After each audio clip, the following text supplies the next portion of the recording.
I forced my niece to eat microwave leftovers while everyone else got to eat pizza because she was ungrateful and called it trash. Now her mom is telling me I'm too cruel. My sister-in-law, 31F, had her bachelorette party on Saturday. I, 39M, volunteered to babysit her daughter Tammy, 9F, and my wife's cousin's kids, 9M and 7F, at my place while my wife, 37F, her sister, and their cousin went to the party. Also present were my own kids, 11M, 7F, and 2F, so all in all, there were a lot of kids I was keeping alive. For dinner, we decided to have pizza, and I placed the order through an app. Now, I still don't really understand what happened, but the order was taking forever, and I was unable to contact the delivery guy. The pizza place wasn't helpful either, and after waiting for 90 minutes, I decided to cancel the order and choose a different restaurant. The reason I'd waited so long to cancel was that this was both my daughter's and Tammy's favorite pizza place. I managed to get my daughter to support the new restaurant by telling her they put ketchup on the pizza, but Tammy was insistent on the first one. She had a crying fit while we were placing the new order. Even after she calmed down, she was still grumpy and short with the rest of us. At first, the kids and I made efforts to cheer her up, but then she started telling us to shut up or leave her alone whenever we tried. Throughout the wait, I reminded Tammy and the other kids that if they didn't behave, they wouldn't get to eat the pizza. She still complained about the new restaurant multiple times. When the pizza finally arrived, Tammy opened the box and said, "I'm not eating that crap." She said that in front of the younger three. At that, I put leftover chicken pasta in the microwave and told her that was her dinner.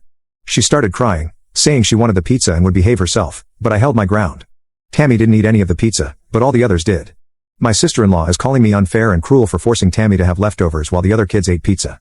She's also accusing me of favoring my wife's cousin's kids and my own, and insisting that there were better punishments that didn't involve excluding Tammy. My wife is completely on my side, but her cousin is on the fence. Edit. To answer some questions. The kids did have access to food and drinks while waiting. If they were hungry, they could eat, but no one was hungry. I know for a fact the kids like ketchup on pizza, but the only reason I told my daughter that was to get her excited about the new pizza. To the kids, this wouldn't have been a bad thing. I don't expect praise for babysitting. I barely even consider it that. Half of them are my own kids. Update 1. Hey everyone, it's been almost 2 weeks since I posted, and I can now say that the situation has been resolved. First of all, I want to state that I always knew this was a parenting problem. We love my wife's sister, but she's not a great person. She's loud, abrasive, and occasionally selfish. My sister-in-law also has the mouth of a sailor. She shares that last trait with both my wife and their mother, but unlike them, she can't control herself in inappropriate settings. She doesn't swear around young children, and has taught Tammy that swearing is bad, but doesn't punish or berate her for doing so. She is part of the squad that thinks kids swearing is cute and funny, so she usually just laughs. While I'm also an honorary member of that squad, there's a time and a place for that. Which is why I was appalled at those who said Tammy's actions were normal behavior for a 9-year-old, because it's not. That part I already knew was rude. My question was whether I was right to deny her pizza over it.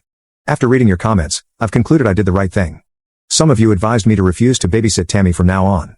I decided I wanted to give my sister-in-law and Tammy an opportunity to apologize first. So, my wife called her sister and told her that neither I nor she would agree to babysit Tammy again without an apology, but she didn't think they had anything to apologize for. They had a long discussion over the phone, and it stopped when my sister-in-law called their mother, who then took my and my wife's side. Their mom agreed that we had every right to refuse to host someone who didn't respect us in our home. That's when my sister-in-law finally apologized to us. Tammy did the same soon after. We have no interest in blowing things out of proportion, so both apologies have been accepted. My sister-in-law's wedding is later this month, and we're all attending. I don't want people to think my niece and her mom are bad people. They can be difficult at times, but we love them both. So both my wife and I have agreed to continue babysitting Tammy on occasion, but if history repeats itself, I won't hesitate to nip this in the bud. The main piece of advice I'm following from your comments is to, while babysitting, treat everyone the same, and hold everyone to the same standards as my own kids. It's what I did with the pizza fiasco, and I'll continue to do it in the future. On a lighter note, we live in Latin America, and the overwhelming surprise at some details I shared in my post, including military time and ketchup on pizza, was definitely interesting.